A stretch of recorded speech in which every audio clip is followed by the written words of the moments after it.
Hello everyone, this is Donna and this is Chapter 7 of Endgame, and this is Race and the Royals.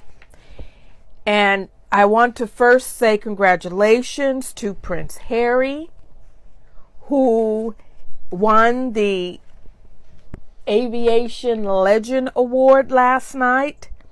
And it's so sad that the royal family has spent the last 8 days or so saying to the world that Harry didn't deserve it, that he bought the award, and that it was a shame that he should have it and he should give it back. This is so awful, but Chapter 7 talks about the royal family and race and how they treated Harry and Meghan. Okay?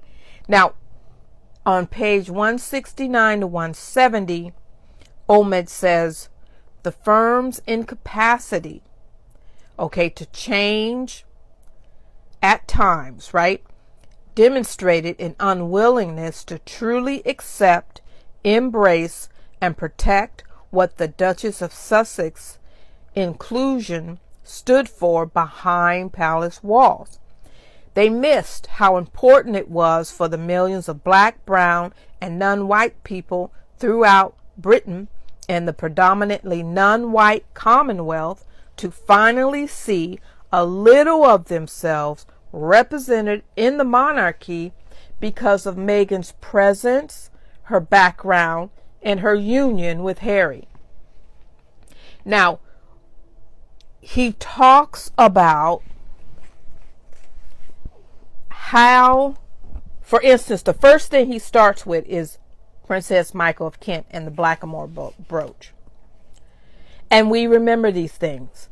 There's things in here I didn't know. He goes into depths about how, like, the royal family, even though members of the royal family were perpetrating, and the press were perpetrating racist attacks against Meghan, the royal family's courtiers were having sympathy for the press being accused of racism and the people who were mistreating Meghan. It's really, really bad. It really hurt me. It's very frightening. It's sad to read this chapter.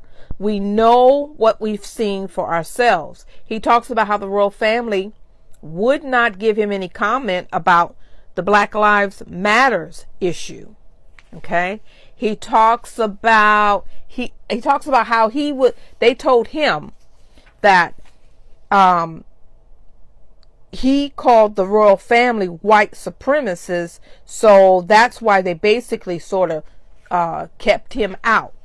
But in actuality, what he said was, if it's not considered appropriate to acknowledge racism or racial ignorance when aimed at a mixed race senior royal, then how should the 54 countries of the Commonwealth and its predominantly black, brown, and mixed population feel about the realm's figurehead belonging to an institution that claims to celebrate diversity, but in practice appears to uphold white supremacy? He breaks down the difference between USA racism and UK racism. In the USA, it's done in Trumpism, police brutality, the education system, deep-rooted white privilege, and so on. In Britain, it shapeshifts. It lurks in the shadows. It's accepted discrimination, coded language, oppression, and things like that. He talks about how black women in the United Kingdom are 4 more times likely to die during childbirth. Now, the things that black people go through in one country, they go through all over in black, brown people and non-white people. He talks about the slave trade. He breaks that down. He shows how the slave trade is directly benefited the royal family and how all the wealth that they have today comes from the slave trade. He says there's a lot of the 652 million pound estate inherited by King Charles from the Queen, all untaxed, can be traced back to the slave trade and empire. Okay, he talks about the prejudice and the different scandals that the royal family have come under, the things Prince Philip has said, the things that other people in the royal family have said. He talks about the trip that was taken by the now Duke of Edinburgh. We remember that trip is very recent. And he made a comment when asked about reparations, and basically he just shoved that to the side, and that trip had to be canceled because of the way they acted. He talked about Lady Susan Hussey, excuse me, and we remember that. And as I said, when Edward and Sophie traveled to the Caribbean, after their behavior, their part of their trip was canceled. They did not go to Grenada. That was canceled. He talks about how the Dutch king, how he approached racism in his family, how he had it studied, how he had it proven, how he apologized, and how he actually took money and put it into doing things better. He opened up a museum, and he also gave money to other things in the Dutch country. And versus Prince Charles, who doesn't do that much. He does very little. It's like little baby steps. He talks about how Charles felt that the going to get Prince Harry speaking out against the papers, how that was a bad idea. And he talks about the danger that the Princess Meghan was in, how they were talking about someone should pop her moon bump, and how her life was in danger, and how the royal family even then wouldn't do anything about it.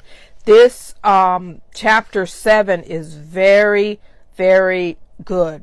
They talked about how the tropes they used against the Duchess, about how she was Duchess difficult because she wouldn't just go along with everything that they would do, because they were used to just having people say nothing, and they thought she should be grateful. And then when she left, well, they just couldn't believe that.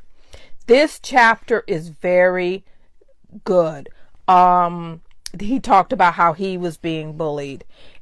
He talks about how